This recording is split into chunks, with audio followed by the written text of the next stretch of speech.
it's an all-black affair, bring your white friend. Kick your feet up, roll something, let the light in. Damn, it's the 2-hour lunch break, dog, I'm locked in. So turn your speakers up a notch and grab the white gin. And when I'm on the road to the office or the crib, it's Big Zeus, St. Jude, the ones I wanna hear. This is that 2-hour lunch break live from Lady Bird J Lake. Coming to you live, putting on for they city. This is that 2-hour lunch break live from Lady Bird J Lake. They got everything from the pretty, ugly, and gritty. This is that 2-hour lunch break live from Lady Bird J Lake. So tune in, my dog, you don't wanna miss nothing. This is that 2-hour lunch break, cause one is for pump face. Don't believe me, ask the city dog, I ain't bluffing. Zeus P, St. Jude, O and me, Kapstatuz, same crew, different moves, bigger, pay dues. ATX, what up? Yeah. 512, what up? Yeah. 210, what up? Yeah. 830, what up? Yeah. Hey, y'all ain't think I knew about that, huh? Yeah. Georgetown, where we at? Riverside, all around. Yeah. Caesar Chavez, where it goes down.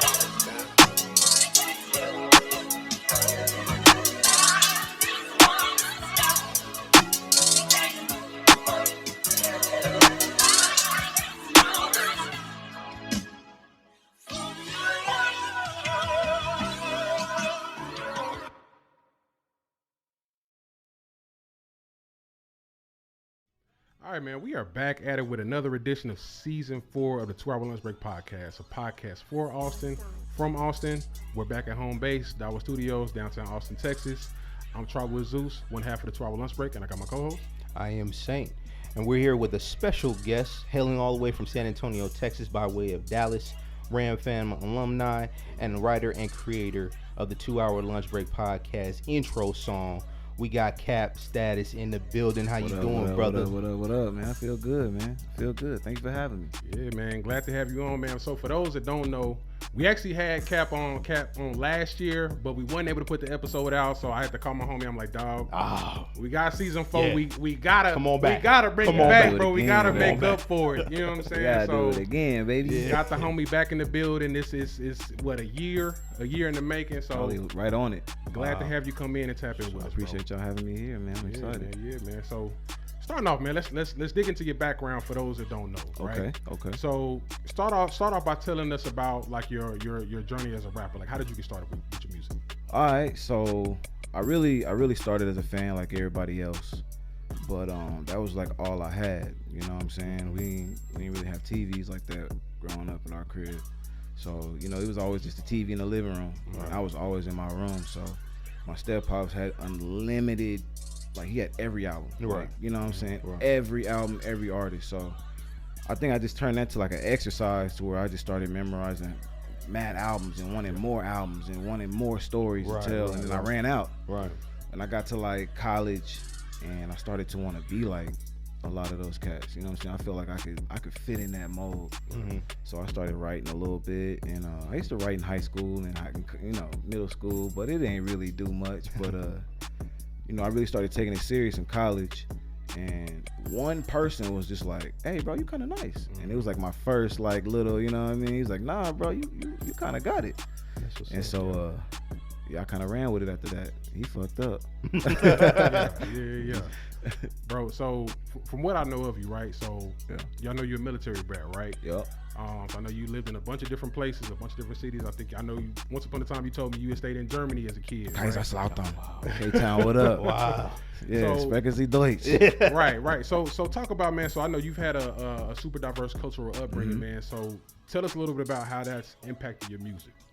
Yeah, absolutely. Like, being in places like Germany, they had a different taste for hip hop. Mm-hmm. They liked Eminem. You feel me? They liked stuff with a little more emotion. They liked stuff that was telling stories. So the white people in Germany basically put me on like the hardcore aspect of like hip hop. You know, things that we wouldn't go look at for the most part. So like that's when I started learning about like Limp Bizkit and like grunge music and like Nirvana. It was kind of like a hip hop essence, but it was still kind of like that rock feel to it. That's what's And I up. kind of brought that to the States, and when I got back to the States, homie's like, "What the fuck are you listening to, bro? Turn this shit off, yo." That's crazy. As a rapper, how do you blend some of your cultural experiences that you've had in Germany with your music, especially having experiences from different countries? Oh man, so it's crazy because that's the biggest thing I'm trying to do now. I feel like I was crowd pleasing for a while. Like, I had it when I first started because I was competing. I wanted to be seen. Yeah. And then like I kind of got drowned in that whole like, dang, what about our sound? Like, what about the hip hop? Because you know, like between like 13 and like 17, we was kind of like non-existent. We didn't really have a lane. So I took that time to really like figure out what makes me different and how to do that. So I started paying attention. Like people was telling me about my delivery, right? So I would look at like Eminem's delivery. Okay. Like we rapping the same, you know, I'm using the same cadence, same flow, but his is hitting a little different. Yeah. So let me take that. Big Fred Durst fan. That's where I got put on the Limp Bizkit because I think the TRL released it first out there in Europe to kind of see. So I was really into that shit. You know what I'm saying? I was skating, things like that. So I was trying to pull things like how he uses his voice. Same thing with DMX. You know, DMX is a very awkward voice. It's high, but it's dark. How does he use that? So I had to like figure it out. Like, where do I fit? You know what I mean? Where am I at? In Your this? pocket. My pocket. Exactly. Yeah, absolutely.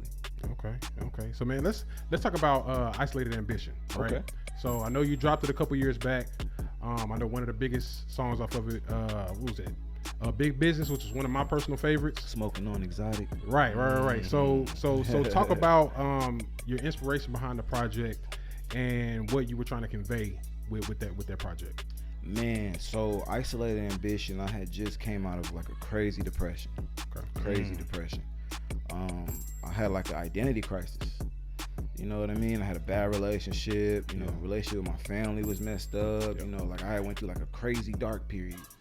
And I felt like, you know, once I started waking up, I wanted to record it. Right. I wanted to like leave that feeling there. Right. And Big Business actually came about. I hadn't seen my baby moms got mad at me, took the kids. I didn't know I was gonna see them again. You know what I'm saying? Okay. So I ended up, she felt like being nice, and they spent the night one night. And I didn't even sleep. I couldn't sleep. I was so excited. I was happy they were there. She only gave me one night. The moment they left, I just Big Business, like the tune, like motivation. It just came to me, and then you know the next song, Flash, came to me, and then like I was literally in my room, you know what I'm saying, in this dirty apartment, trying to figure it out, and I just kind of was just like laying these songs down as I got them. And I ended up with the name Isolated Ambition because I was literally, you know, by myself. I kind of shut the whole world off. I shut everybody off, and I was like, you know, let me figure this out. That's what's up. With that creative process, do you like? Do you find yourself in pockets of creativity, or do you say like, okay, I'm gonna take an hour out of my day and try to be creative, or is it stuff like that creates a struggle and that you like, I gotta make something, I gotta show my creativity out? That's a great question actually, because it's a little bit of all of that. Really? Okay. Yeah. So like when I'm really big on using my whiteboard. Oh, okay. And so when I use my whiteboard, it holds me accountable a lot more. You know what I'm saying? That's so real. You know, my grandma always told me, you know, you put your little address in the GPS so you know you're going. Your goal should do the same thing. Real. You know what I mean? If you start feeling like you got to rely on somebody else's opinion or you got to get juiced up, your board is right there to tell you, okay, you've already done these many videos, you've done this many songs, you done recorded, you done did this, you done did that. Yeah. You're on the right track. Yeah. Or you're not on the right track. Right. And I feel like that. And I don't like to force it. I like to listen to some beats, let it come through me, and you know, if I get the first line immediately, you know, if I get it immediately, I'm going. Like there's no question about it. This song is gonna be going. If I write the whole song and I record the whole song, I'm gonna release the song. You know what I'm saying? So that's my process. It's a little different. It's a little obscure. It's kind of like, you know, when I feel like it, when I want to do it, I do it. But the problem with being versatile is like, what am I doing? What do I do with it? I got you. You know what I mean? I got you. So yeah. Because I know some artists, they'll like, you know, create something and then they'll sit on it, right? Or they be like, I gotta tweak this. Maybe this verb was kind of off. So you just like, I gotta put it out. I work so fast, bro. Like it if I don't do it, if I don't do it, I won't do it. I'll find. That's why I can't engineer myself. My people like, you do it yourself. Don't worry about it. You do it. I can't, because if I don't feel like it's perfect to that point where I'm like, yeah, it won't come. Hold on. Right. I'm gonna keep finding stuff. This ad lib's too high. This beat too low. You know what I mean? So with me being in this, you know, in my niche a little longer than most people, I know myself, like, look, if you're gonna go through it, you gotta finish it. Right. And in order for me to finish it, now I do give my music, like the project, the test of time. So I'll give it like 3 or 4 months where I'm just listening to it constantly, and I'll give it like a month where I put it down.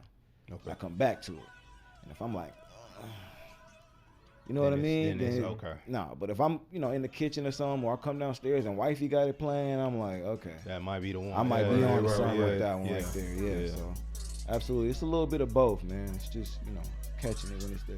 Gotcha, man. So let's dig into your social media presence, bro. So I know we've been talking about this off air, dog. So as long as I've known you, you've had like a really big social media presence. You're super opinionated. You talk about a little bit of everything. You talk about the U.S. government. You talk about relationships. You talk about music, XYZ. Tell us a little bit about how your social media presence kind of intersects with you, with your content as an artist, if it does at all. It's crazy because, you know, that, like when we talked about earlier about, you know, our sound and that diversity and where I fit in it. Right. You know, I wasn't being fake, but I was being very surface. People always knew me as a surface person because I was always the new guy. Yeah.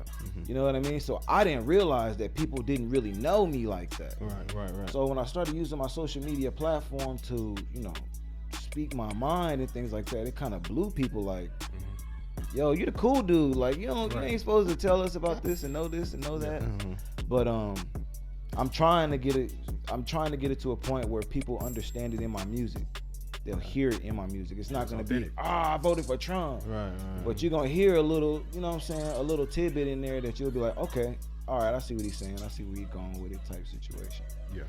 So I was going to say, talk about how you navigate that fine line, you know, between social media and now that, you know, since you're being so open now, with your presence as an artist. Like, are people, now that you're starting to be more authentic, are people starting to be like more open to it, or like what has the reception been? It's a little bit of both. Okay. I lost a lot of people I thought really rocked with me. Okay. You know what I'm saying? But at the same time, I gained a lot of people that really just rock with you. Right. So is it half empty or half full? Gotcha. And that's the battle, is just making sure I keep telling myself, bro, it's half full. They rock with you. Yeah. They love you. You know, the people that didn't love me, they wanted or expected something of me, I'll probably never be able to give them. Right. Got it. And that was something I had to come to terms with before I started making music again. It's like, bro, you're not going to make Migos music. Right. You feel me? You know what I'm saying? Like, your music isn't for the club. If these people are in the club, then of course you're not going to understand your perspective on it. So I had to mature and understand, like, you know what I'm saying? Like, everybody ain't for everybody. Right. Everything ain't for everybody. It sounds like you want to have a personal connection with your fans and your audience as well.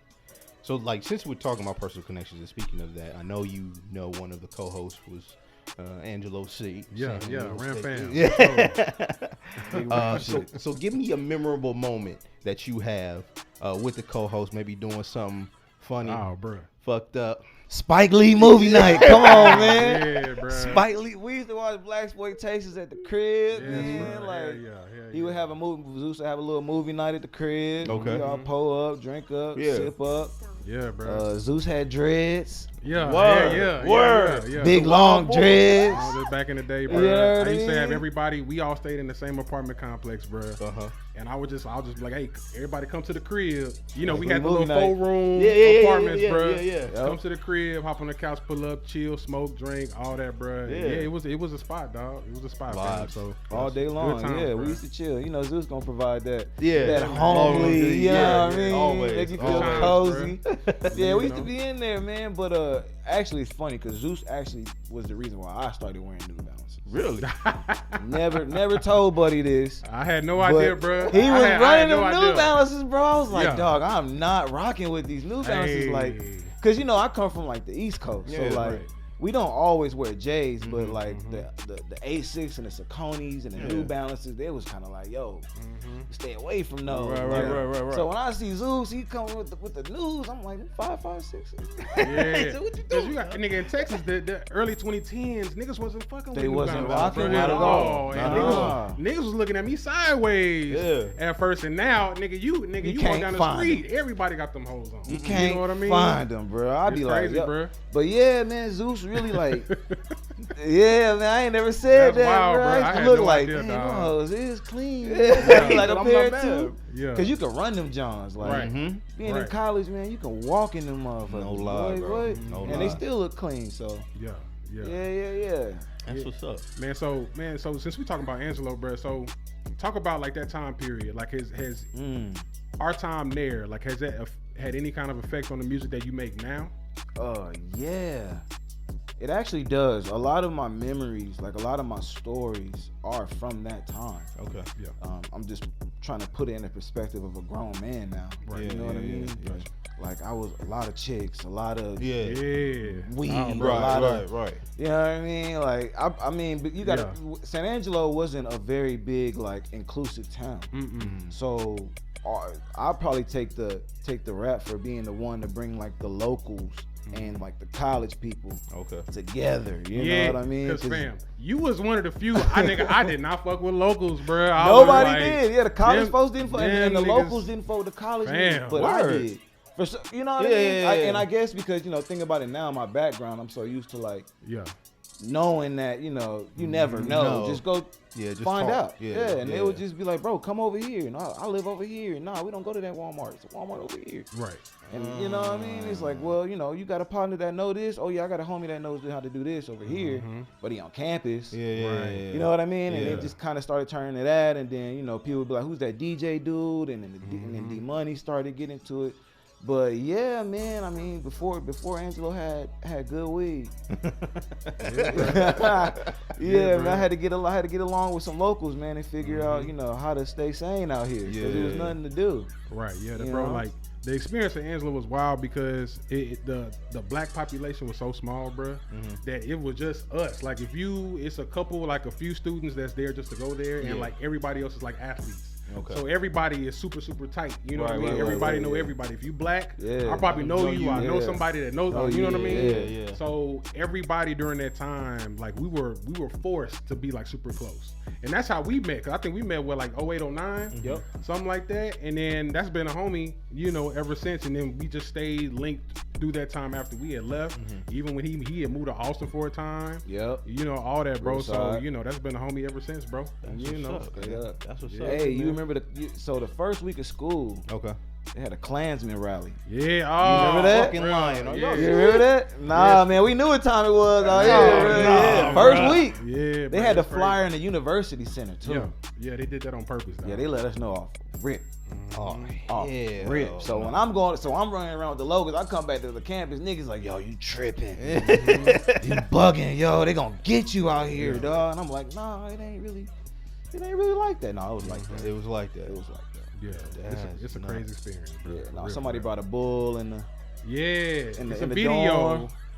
Somebody, Y'all gotta play that clip. It's from yeah. like 08, bro. Like a dad brought a brought a whole longhorn into the dorm. It's on YouTube. It was big back like when it went viral before viral was viral. viral. bro. Yeah, Into the dorm. Into the dorm and brought walked that it thing through. in Yeah, sideways. like bent the horns and walked it in to visit his daughter that was on staying on campus.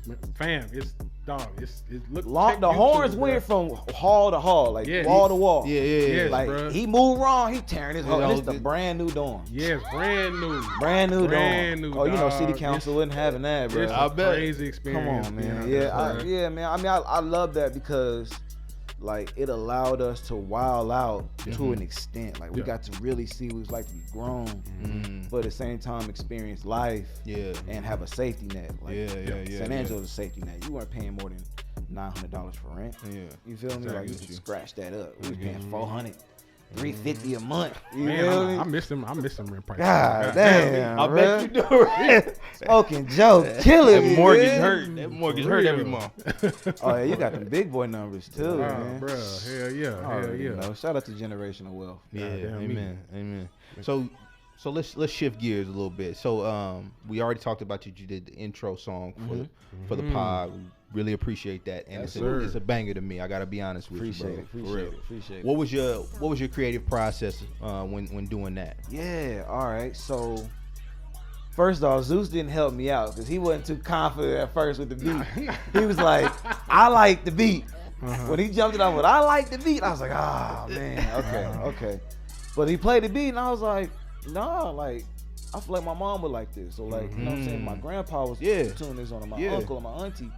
He wouldn't be like, I'll turn that noise off. Yeah, but okay. Easy, it's smooth. So it was already down my alley. And you know, I already knew Zeus was gonna give me a nice little oop. But what happened was I got to take an hour break, better be at 2. And I couldn't get off it. Word. So I was mad. So I was like, So I put it down for a week, and I think Zeus tapped in with me like, hey, how we doing? You know what I'm saying? I'm gonna sing some more beats. So I listened to the other beats and I was like, I don't know. That first one just kind of, I didn't have nothing for it, but it just kind of was rolling. Just like stuck I with felt, you. I felt it. I could feel it. Yeah. You know what I mean? So I wrote the first bar, and then, you know what I'm saying, I came back to it. And then I wrote like a couple more bars, and then I went and I just started scrolling y'all's IG, studying y'all. You know, I didn't know too much about you at the time. So I, you know what I'm saying, seeing you was in fraternity and all of that. So I was trying to get to know y'all and see how I can incorporate that. And once I did that, it made it easy. Yeah. You know what I mean? I was like, well, don't make it about you. Right. Make it about them. Right. This is about them. So once I was able to take off the bravado and put on the businessman, you know, show my music as a product, I feel like that helped me out. Is it easier for you to like capture like the essence of certain things when it's just kind of tailor made for like a project? Yeah, absolutely. Absolutely. If you told me, can you make a song about a fat chick that loves violins in the rain? You got it. I'm going crazy. I'm going crazy. But if you just play a beat for me, like bring me a hit. Yeah. Right. I'm gonna make a song about a fat chick playing the violin in the rain. He was like, yo, what's up with you? Right. Yeah. But I mean, the thing is, bro, that's a marketable skill because like you could fuck around and be like a jingle writer. That's what I was thinking. Like right. Jingles, you know, man. right. I was really thinking about that for a little bit. Like that's it's a lane that, you know, not too many people are on right now, and I feel like it makes it marketable that I don't curse a lot. Yeah, right. I don't have a bunch of vulgar stuff, so for sure. I don't know, so you might have put me on man. Shit. I mean, hey, dog. Every year Mariah Carey win. Every year Mariah Carey win. You ain't lying. So you ain't lying. Them numbers is running. Right. Every year. Facts. No, straight up. Yeah, man. So let's talk about your personal life a little bit, right? Okay. So I know off air we were talking about the fact that you're married. Got the kids. Shout out. All that. I know since you got married, you moved from San Antonio. I know you were living in the Dallas area. Man, talk about how are you able to balance like family life, work life, while also being an artist as well? Like, what does that look like for you? I only get one video game. Okay. Oh my God. Right?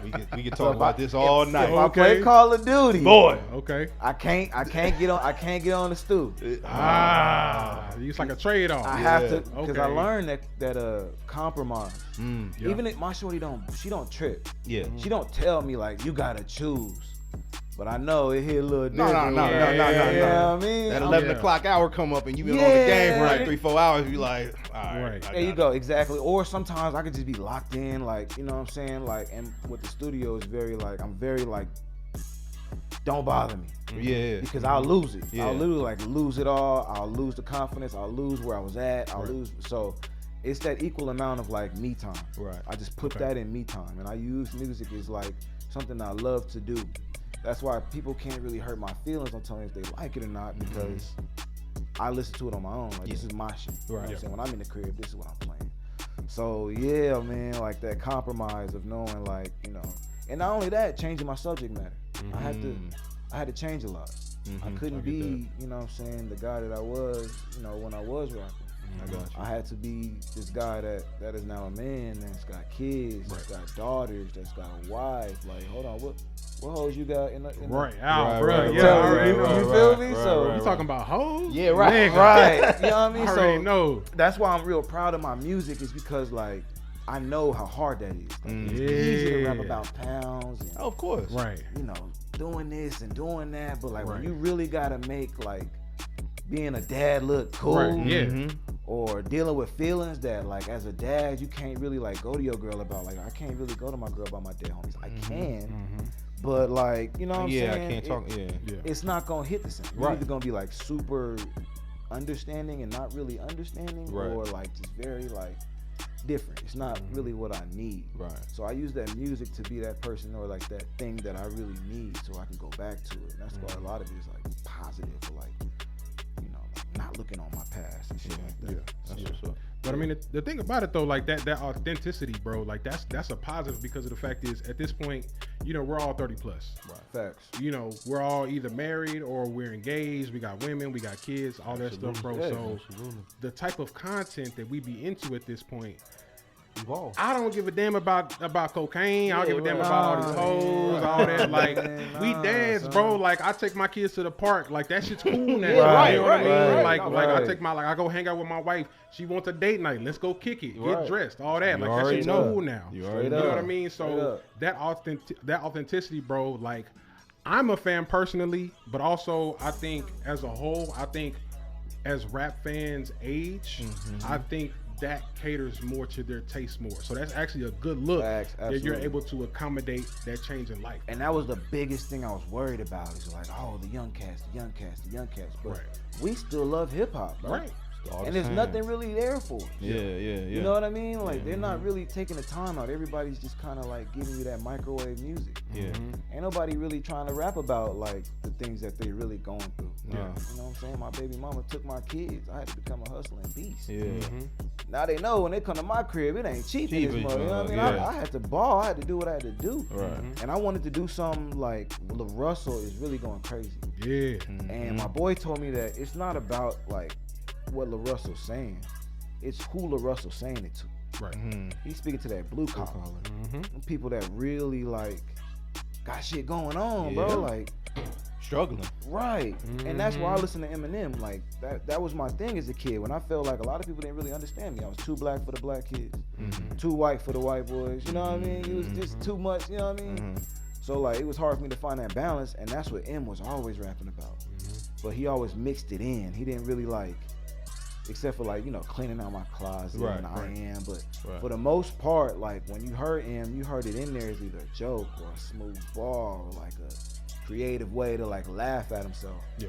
So, you know, but going back to that question earlier, that's just one of those things I took is like how to make this shit cool. Yeah. You know what I mean? Like Yeah. how to tell people like it's cool. It's okay to be a dad. You know what I Yeah. mean? It's okay to want to hang out with your kids, bro. It's okay to be hurt. It's okay to be sad. So talk to me about, because it seems like to me you've taken a lot of time to find your pocket Yeah. in this shit, right? Yeah. You've literally trying to, not more so reinvented yourself, but reevaluated what you wanted to talk about, your subject matter, Word. and then also what you wanted to deliver, right? Word. So what was that defining moment that says this ain't it for me?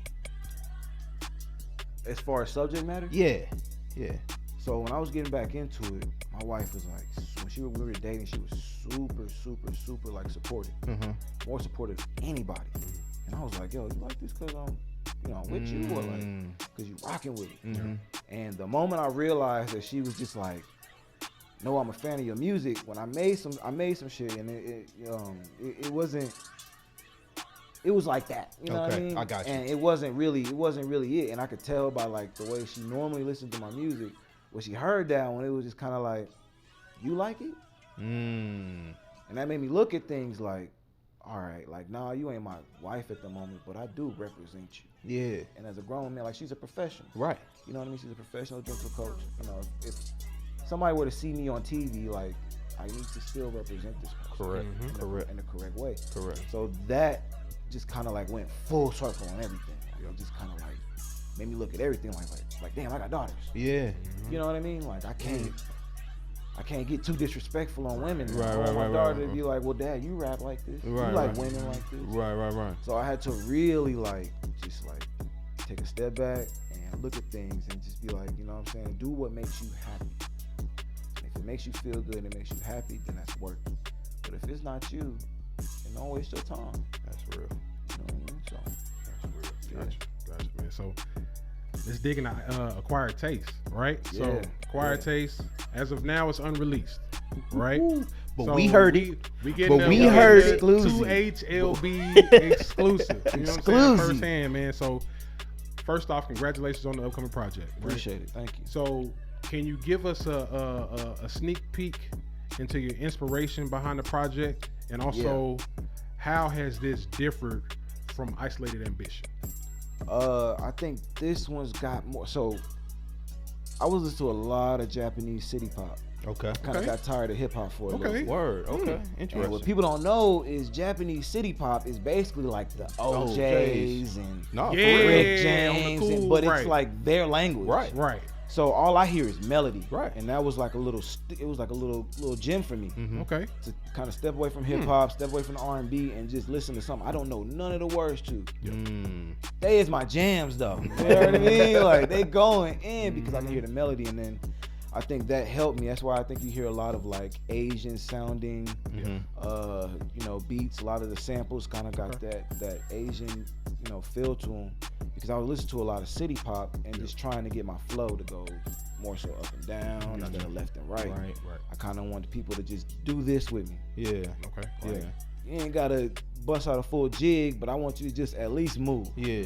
Yeah. I'll take that. Yeah. I'll take a head bob, a little move, a little groove, and then as I continue to go on my Acquired Taste, it'll continue.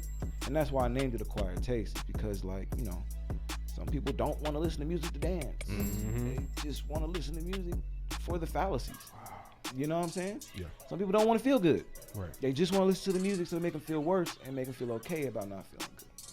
So I'm trying to find a little area where people can come to and you can just play my music. You don't got to be loud. You don't got to be in front of a million people. Bro, you know what's hilarious? I was riding in the car with my fiance today, and I'm singing this song by Tone Sith called "Girls Like You," and it's about a chick that broke his heart. Yeah. And so I'm singing, I'm giving the high notes, I'm blessing the game, and she like, what did I do wrong? And I was like, but I feel, she getting mad, but I feel you on that, because even on certain songs, like my favorite song on your new joint is Pronto. Like, Appreciate it. Yeah. and absolutely. I love the fact that you a stone cold stunner, X chromosome lover. Yeah, I love you that. feel me? Yeah, Right. straight up. So I understand it and relay and sympathize with your sentiments about having an acquired taste about music, about the delivery, about how you receive it. Because it may be a portion in your life where you like, hey, I need to set this down, but I'll come back to it. Or exactly. this is all I want to hear. This is it for me. Right. Absolutely. So I love that, man. I gotta tip my hat to you. Thank you. brother, I really for real. appreciate that. I really appreciate that, because that's what I'm trying to do. A lot of people think that I'm trying to run off the clout. Like I want to make music that when I'm gone and people think it's a joke, like put that cap on. More people are like, damn, it's been like 5 years. This song's still gone. It's been 20 years. Yeah. This song's still rolling. Like that's what I want. I want to leave it behind. And honestly, so my kids can pick it up and they could be like, okay, this is where Pops is it, but Pops is kind of lacking right here. Yeah.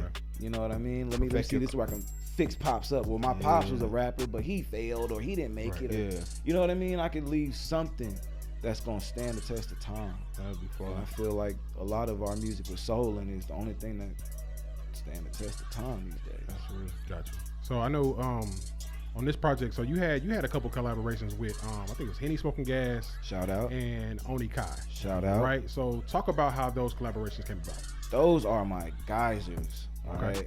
Hey, shout out to y'all. You hear what I mean? Yeah. Those are my guys, man. Henny Smoking Gas, we've been both of them went to high school with. Okay. So we literally know all the same people. Word. You know what I mean? We kick it. Yeah. And it just came a point where we had always how you rock with somebody from afar. Yeah. You start to see okay, all these people I'm kicking it with, they fake as hell. But I know when I get around this dude right here, it's the same love every time. You know what I mean? Same with this dude. When I get around him, it's the same. Same with Zeus. Right. Zeus cannot see me for 3, 4, 5 years. He can see me saying the wildest shit on the internet, but he know. Yeah. That's cap, bro. Yeah. You know what I mean? He's a cool dude, Yeah, man. yeah, That's yeah. just how he feels. That's just how he thinks. So those are my dogs, man. Very talented people, man. I had to get Oni Kai to dust his mic off a little bit. Okay. You know what I mean? So he's in and out with it, but those guys love hip hop. Henny Smoking Gas more so is very, very, very active. Probably more active than me. He probably got a lot more work than me, but I'm a big fan of him because he's on the same tip. Okay. You know what I mean? He's got fake friends in his music. He's got, what do I do with my son in his music? Like, what do I do with myself? And just shit that, people will be afraid to really say. You know what I mean? And he's standing on that shit too. And a big fan also. So yeah, shout out. So when y'all did those collaborations, did you have to tap into your bag? Did you like listen to the beat and did you deliver to him first? Like how does that process go? So Shining, yeah. I recorded both of those songs first. Usually we get in our competitive bag. Yeah. One of us is gonna end up rewriting. I'm actually losing right now because we all have a track together that's about to come out. Oh, word. And I had to rewrite my shit, man. Gotcha. You know what I mean? But we missed that because you're gonna hear that in the song. Yeah. Right. You know what I mean? Right. Like we're not gonna be a group or nothing like that, but like we got the same goal. We got the same mission. We all want to do the same thing. Make dope music, provide for our kids, and just be relevant. You know what I mean? Be relatable. Right. I should say. Gotcha. Yeah, those are my dogs, man. But yeah, I sent over those verses. I had Onikai come out. He came out and recorded some footage for me because he does footage for Cheap Suits podcast in San Antonio. Okay. And the Kame House as well. Yeah. So he came down. He had a little time. So like help me out. Yeah. He shot a little bit of video for me when I went to the studio. And I had Shining and I only had one verse. And I know my homie's gonna stay ready. Yeah. So I told him, I was like, man, I kind of want you on this, but I don't know yet. I'm not sure. He had the verse written the night before. So when I got to the stew and I'm like, damn, I really need this. He was like, I pointed like, you got it? Done. One verse, one take. Went in, went out, no games, no problems, no issues. Easy. And it's fire. You know what I'm saying? So shout out to them. I appreciate that. Gotcha. Okay, man. So let's kind of shift gears for a little bit, man. Let's talk about the evolution of your sound, right? Yeah. So I know you've been at it seriously for some years now. Yeah. Talk about some elements of your craft that you've consciously worked on since you first started. Delivery, man. A lot of Currency, one of my favorite rappers as well. Shout out Spitter. And he's so effortless. Yeah. He's so effortless, it just gets contagious. And then it came to a point where they was talking about my delivery, so I was like, all right, well, I'm gonna give it the Wiz delivery. And I was like, you sound like Wiz now. Yeah. Right. So I kind of got tired of the you sound like. And so I had to figure it out. And the only way I had to do was make whack songs. I had to make whack songs and listen to those whack songs with the cringiest of cringe. And just be like, what do I need to fix on it? Right. Yeah, it's like reps in the gym. Straight up. Yeah. When you take a jump shot, you can feel when it's a good shot. Yeah. You can feel when it's a bad shot. Right. Sometimes that baby luck. Yeah. Right. Like But Pronto. yeah. I didn't get a lot of good reviews on Pronto. When I was sending it to my tastemakers, they was like, nah. But my wife was like, somebody's gonna like this. Bro. And this is a prime example. Bro. Like, you never know, man. Put it out there. Bro. You know what I mean? Some people gonna get it. So yeah, delivery, and not saying the same things. I didn't want to be a weed rapper. I didn't want to be a weed selling rapper. I just wanted to be somebody that was cool as hell. And if your mama played me, she liked the music too. You feel what I'm saying? Granny heard me. She liked the music too.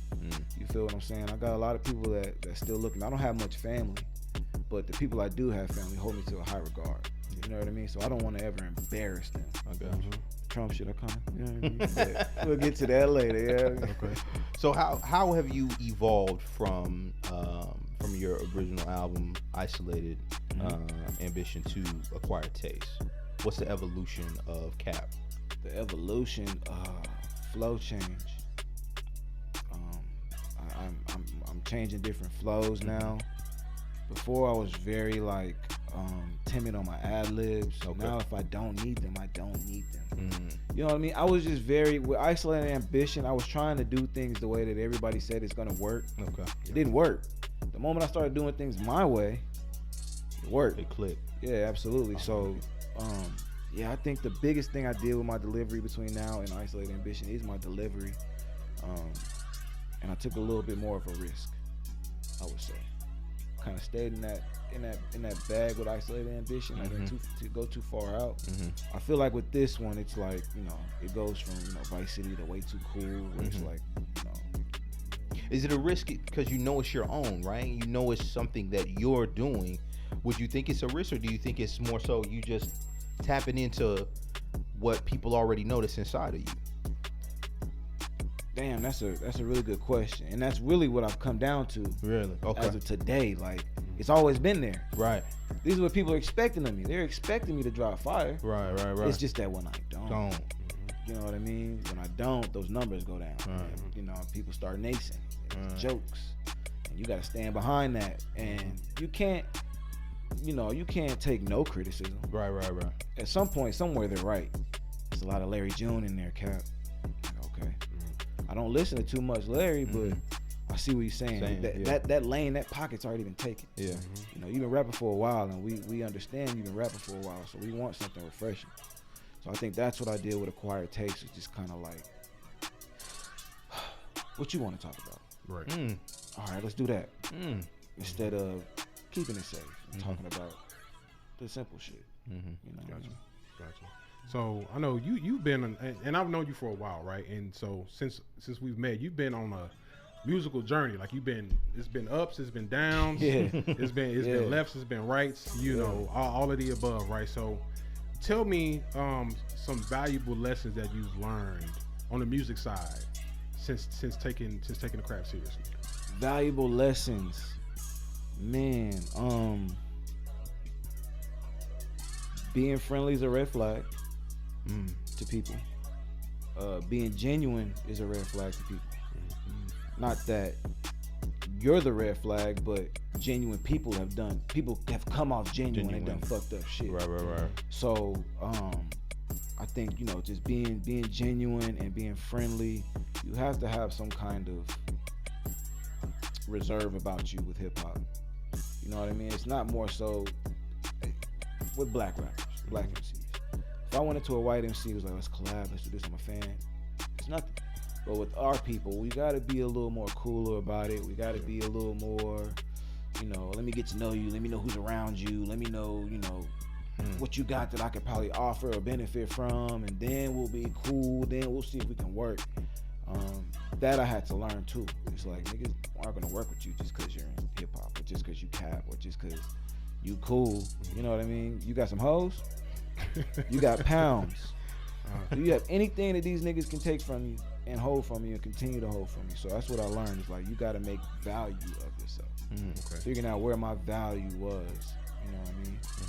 Got it. So building on that last question, right? So knowing everything you know now, what would you tell your younger self first starting out as an artist? Fuck them people. Fuck them people. Fuck them people. Critics? Yeah. Gotcha. Yeah. I had a lot of big things going for me. Shit, I was backstage with Method Man. Man, smoking with Currency and Fiend in the Jets at the height. You know, Wiz hollering at my girlfriend at the time. Yeah, Word. I remember all that, You know bro. what I mean? Like meeting Big Sean before he signed with Kanye, like the hour before he signed with Kanye. Oh, so big. Yeah. There was a lot of Method Man taking me on stage with him, taking my blunt backstage and then taking it on stage and smoking my damn whole blunt. Smoke Dizza.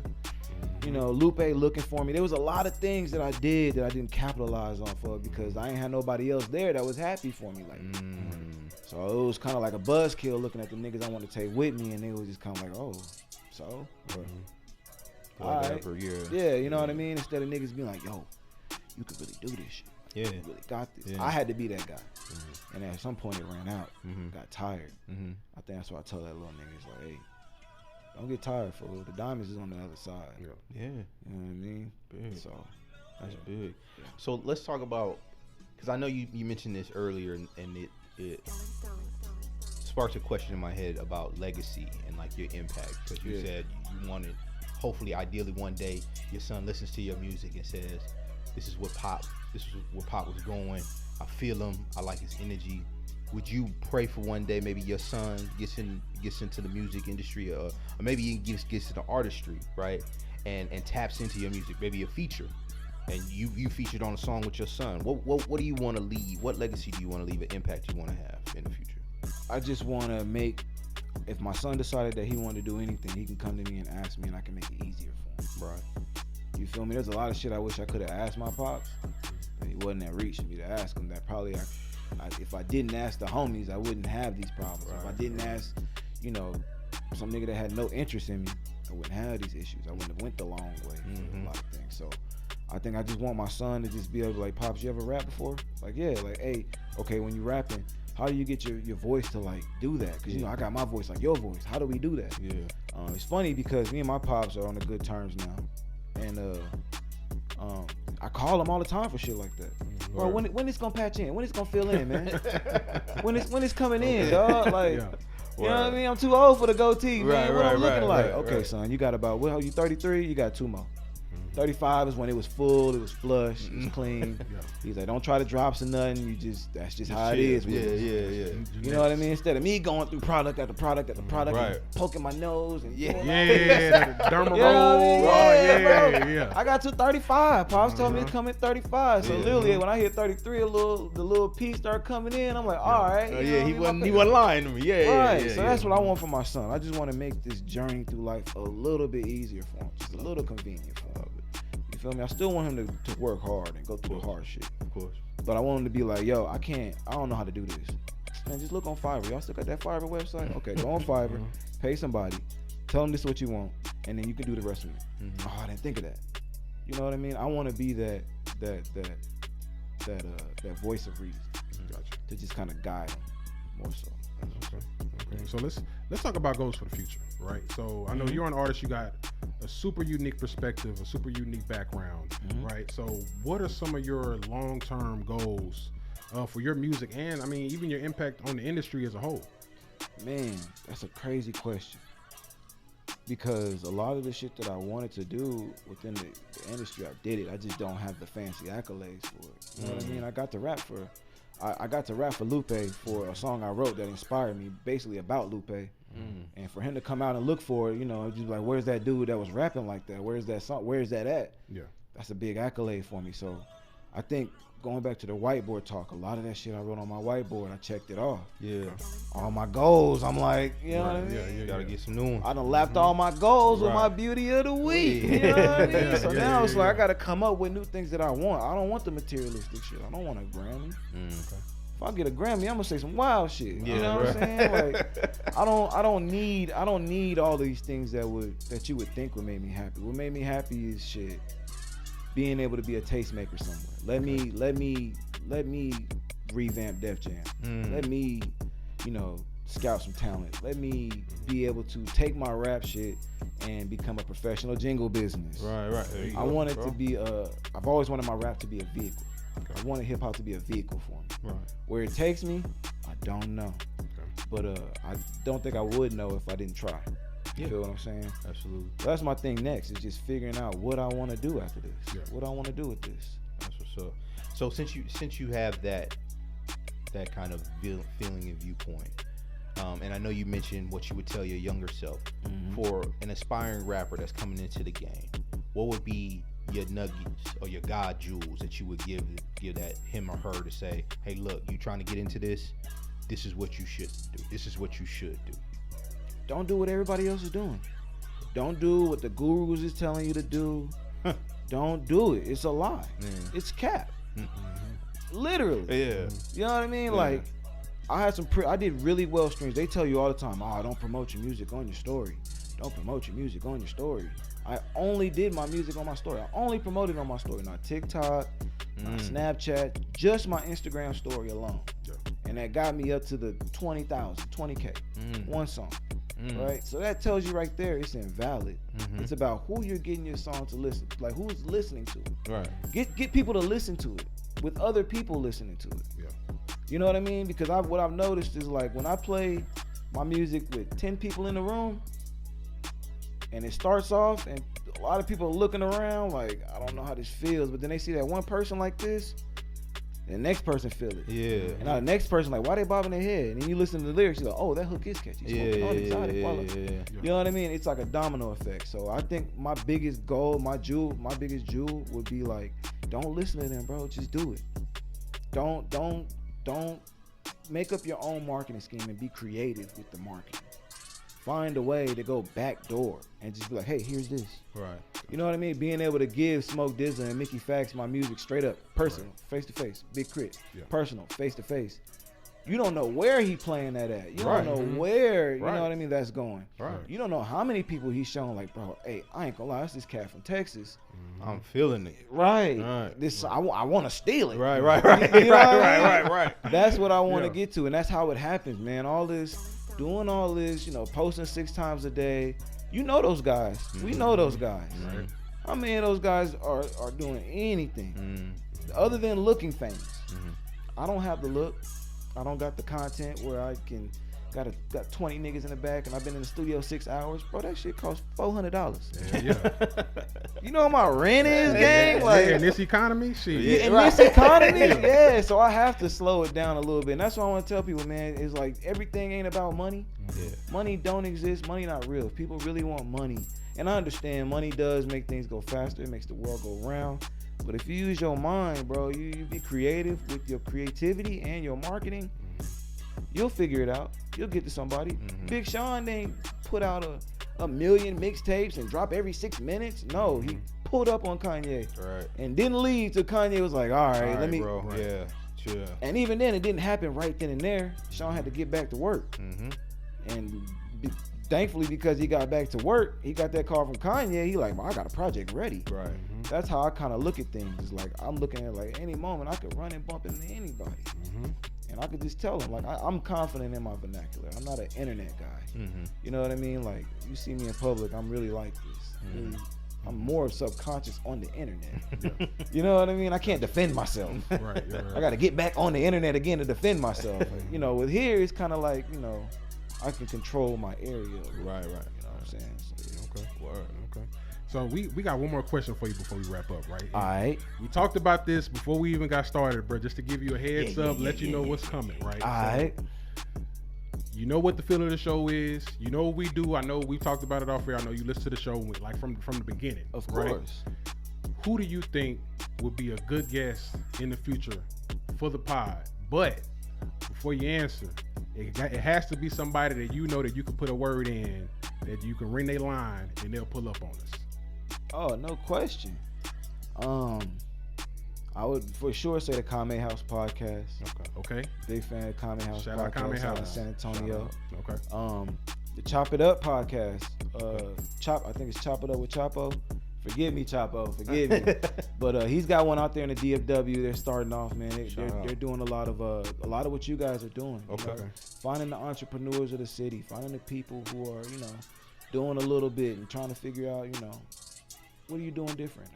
How can kids do this? You know, he's got barbers, you know, food people, all kind of stuff. So yeah, Chop It Up podcast with Chapo, Kame House podcast for sure. Henny Smoking Gas, man. You should definitely get him in there. Check out his music, bro. Definitely. My man's he's definitely next up out of San Antonio. That's what's up. Yeah, for sure. That's what's up. Hey, bro, give everybody your social medias so that absolutely. So my name is Kapstatus. It's Kapstatus on everything. Everybody call me Cap. KAPSTATUZ. Everything. YouTube, Twitter, Instagram, Snapchat, TikTok. It's Kapstatus. That's me. You feel me? Hey. All right, man. So that wraps up this edition of the 2 Hour Lunch Break podcast. Once again, man, shout out Kapstatus for kicking it with us. Thank you for for friend of the pod, having me, man. long-time friend of the pod. Be on the lookout for the intro song. Next episode, it will be there. Be on the lookout. Wrote it, created, everything, all Kapstatus. Man, shout out production behind the boards, man. You can find our producer at cafeyoto.com. Shout out to our home studio, Dawa Studios, downtown Austin, Texas. Shout out Episodes of the 2 Hour Lunch Break can be found on all streaming platforms. We can be found on Instagram at 2HLBpod and on Twitter at 2 Hour Lunch. Thanks for tuning in. We out. Gang. Peace.